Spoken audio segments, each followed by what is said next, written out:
नमस्कार मंडळी, गोकुळ फार्ममध्ये आपलं स्वागत आहे. आज आपण कीड नियंत्रणाविषयी बोलणार आहोत. ज्याच्यामध्ये आपण ट्रॅप्सविषयी जरा बोलणार आहोत. आपल्याला माहिती आहे की आपण एकात्मक कीड नियंत्रण आणि जैविक कीड नियंत्रणावरतीही काम करतो. तुम्ही माझ्या डोक्यावरती इथे बघू शकाल की इथे मी येलो स्टिकी ट्रॅप लावलेला होता. तसेच आपण काही ठिकाणी ब्लू स्टिकी ट्रॅपही लावलेले होते, जेणेकरून आपण आंतरपिकं जी घेतो, जसे की काही शेंगावर्गीय भाजी वगैरे असेल किंवा पालेभाज्या वगैरे असेल, यांच्यासाठी आपण वेगवेगळ्या कलरचे ट्रॅप्स लावलेले होते. इथे बघू शकता तुम्ही खूप साऱ्या माशा ज्या थ्रिप्स आहेत यावरती चिकटल्या आहेत. त्यामुळे आपल्या कुठेही पानावरती किंवा कोणत्याही पिकावरती तुम्हाला कुठेही कीड लागलेली दिसणार नाही. एकदम हेल्दी अशी झाडं दिसतात. आणि आपण जैविक कीड नियंत्रणही करतो, ज्यामध्ये आपण वेगवेगळ्या जीवाणूंचा वापर करतो. सुडोमोनास वगैरे असे वेगवेगळे मेटारायझियम असेल, ओके. सो अशा आणखी जीवाणू आहेत ज्यांचा आपण वापर करतो. आज आपण जरा वेगळ्या पद्धतीचं बोलणार आहोत.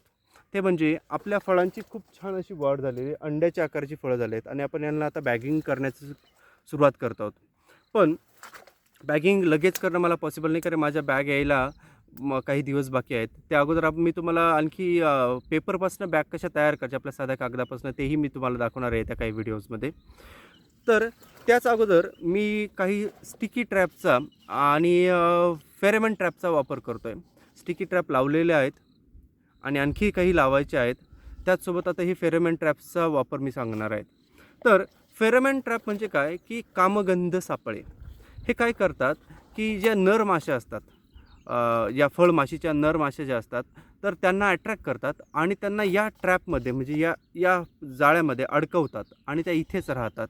आणि आणि यांना अट्रॅक्ट करण्यासाठी काय असतं, तर यांना अट्रॅक्ट करण्यासाठी असतं ल्युअर.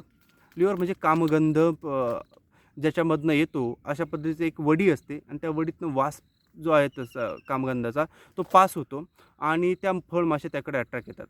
तर जेव्हा आपण आंबा फळ घेतो किंवा कोणत्या पद्धतीचे फळ घेतो, त्यावरती आपल्याला काही वेळेस तिथे काळे असे डंक मारलेले दिसतात आणि त्या डंकाच्या ठिकाणी जर आपण ते फळ कापलं तर तिथे आपल्याला काही माशांच्या अळ्या दिसतात. तर ते आपल्याला फळांची गुणवत्ता आणि आपल्या ज्या पिकाची गुणवत्ता आहे ते हे करतात, प्रभावित करतात. त्यामुळे त्यांच्यावरती कीड नियंत्रण करणं गरजेचं आहे. आपण कोणत्या रासायनिक खतांचा वगैरे किंवा रासायनिक कीटकनाशकांचा, बुरशीनाशकांचा आपण आपल्या शेतीमध्ये गोकुळ फार्ममध्ये आपण वापर करत नाही. तर त्यामुळे आता आपण या कामगंधाविषयी आपण बोलत आहोत. आपण ज्यावेळेस आईस्क्रीम पार्लरमध्ये जातो, तर आपण बघतो की अशा पद्धतीचा मिल्कशेक वगैरे किंवा चॉकलेट शेक्स वगैरे जे असतात, ते घेण्यासाठी असा ग्लास असतो आणि त्यावरती असा हा इथे कप लावलेला असतो जो ट्रान्सपरंट असतो. सेम त्याच पद्धतीचा हा ग्लास आहे आणि त्याला वरती असलेला हा कवर आहेत, ओके. सेम तसंच आपण इथे यूज करतो. जर आपल्याला ते करणं पॉसिबल नसेल, याचा थोडासा खर्च असतो, ₹1-1.5, ओके. हे पॉसिबल नसेल तर आपण साधी आपली जी पाण्याची बाटली असते, जी की मी तुम्हाला दाखवू शकेल, ही जी पाण्याची बाटली असते, या पाण्याच्या बाटलीला आपण इकडनं 2-3 असे होल करायचे आणि याच्यामध्ये इथून फक्त ल्युअरचा खर्च म्हणजे जो कामगंध आहे त्याचा खर्च आपल्याला असायचे आणि ते यामध्ये ठेवतो आपण. जर मी तुम्हाला दाखवलं तर इथे बघा, ह्या बाटलीमध्ये देखील मी लावलेलं आहे. तसंच आपण आता याचाही करणार आहोत. तर हे सेम आहेत. यामध्ये इकडनं असे 3 ते 4 होल केलेले आहेत, जेणेकरून काय होईल, की ज्यावेळेस एक साईडने हवा जाईल ती दुसऱ्या साईडने पास होऊ शकेल. जेणेकरून यामध्ये जी मी वडी लावलेली आहे, जे तुम्ही इथे बघू शकता, हे बघा इथे जी तुम्हाला हलताना दिसते मध्ये डार्क कलरची, तर तो आहे ल्युअर. मी तुम्हाला दाखवतो. आणि हा ल्युअर आहेत. हा बॅडर ल्युअर आहेत. कारण आंबा, संत्री, मोसंबी, चिकू वगैरे हे जे फळ आहेत, तर फळ पिकामध्ये जी फळमाशी असते तिला अट्रॅक्ट करण्यासाठी, म्हणजे त्यातली जी नर माशी आहेत हिला अट्रॅक्ट करण्यासाठी जो फेरोमोन लागतो तो बॅडर नावाचा लागतो आणि तो फेरोमोनची ही वडी आहेत, ओके. तर त्याच्यासाठी आपण हे मक्षिकारीचं असे हे आणलेले होते. तुम्ही कोणतेही आणू शकता बाजारातनं, पण ते फळमाशीला अट्रॅक्ट करणारे असू शकतात. आपण याविषयी आणखी खूप डिटेलमध्ये येत्या काही व्हिडिओजमध्ये बघणार आहोत, की पेपर बॅग्स कशा बनवायच्या किंवा फळमाशीला अट्रॅक्ट करण्यासाठीचे वेगवेगळे ट्रॅप्स कसे बनवायचे किंवा साध्या घरमाशीला अट्रॅक्ट करण्यासाठी, मधमाशीला अट्रॅक्ट करण्यासाठी वेगवेगळे अट्रॅक्टंट आणि त्याचे ट्रॅप्स काय आहेत ते कसे बनवायचेत हे आपण बघणार आहोत. फळमाशीसाठी हा फेरोमोन ट्रॅप जो आहे तो बॅडर नावाचा लागतो. बाकीच्या ज्या माशा आहेत, जे की बोंडअळी असेल, लष्करी अळी असेल, या वेगवेगळ्या पिकानुसार फळभाज्यांमध्ये असणाऱ्या वेगवेगळ्या त्या ट्रॅप्सविषयी आपण ज्या त्याचे फेरोमोनच्या वड्यांच्या प्रकारानुसारही आपण बोलणार आहोत. पण या व्हिडिओमध्ये आपल्याला स्पेसिफिक आंबाविषयी बोलायचं आहे. तर हे ज्यावेळेस आपण ही पुडी आणतो तर त्या पुडीमध्ये आपल्याला हे अशी एक वडी भेटते आणि या वडीमध्ये हे असतं त्याला तांब्याची एक तार लावलेली असते आणि ही तांब्याची तार आपण यामध्ये अशी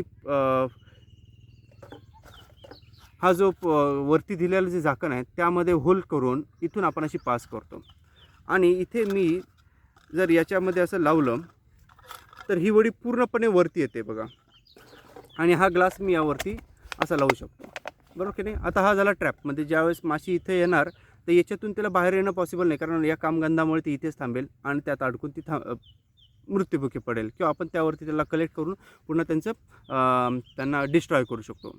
पण हे खूपच वरती गेली बघा वडी इथे टॉपला आलीत.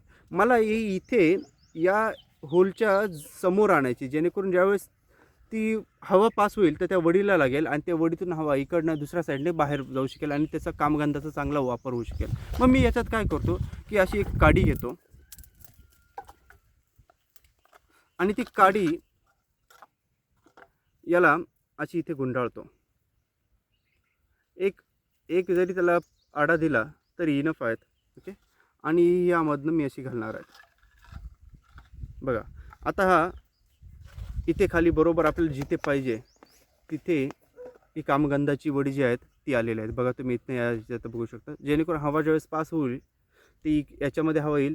फेरोमोनचा सुगंध जो गंध आहे तो बाहेर येईल त्या बॅडर लिव्हरचा आणि त्या फळमाशीला अट्रॅक्ट करू शकतो. त्यातल्या स्पेसिफिक नर माशीलाच हा फेरोमोनचा जो बॅडर लिव्हर आहे तो अट्रॅक्ट करतो. जेणेकरून ज्या नर माशा आहेत त्या याच्यात अट्रॅक्ट झाल्या तर फळातली ज्या मादी माशा आहेत त्यांच्यासोबत त्यांचं मिलन होऊ शकणार नाही आणि पुढची पिढी होऊ शकणार नाही. तर अशा पद्धतीने आपल्याला पुढचा विचार करून याचा वापर करायचा असतो. आता बघा इथे मी इथे लावलेलं आहेत. असं मी माझ्या 1 एकरामध्ये 15 ते 20 सापळे लावले तरी माझ्यासाठी इनफ आहेत. याविषयी जर तुमचं काही सजेशन असेल तर नक्की कळवा. आता मी हे ट्रॅप्स तयार करतो वेगवेगळे.